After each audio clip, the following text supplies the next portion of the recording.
സ്നേഹം ഒരപ്പമായി എന്നിൽ നിറഞ്ഞിടുമ്പോൾ സർവം ആപ്പാതെയർപ്പിക്കാം.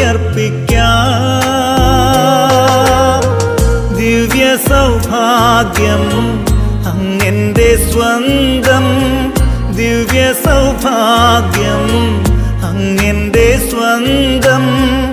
ആത്മാവുണർന്നു നിൻ സ്തുതിഗീതികളായി.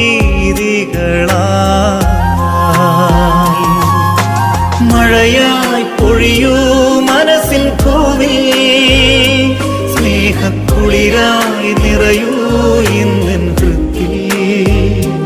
നിത്യം ആരാധനാ സ്തുതി.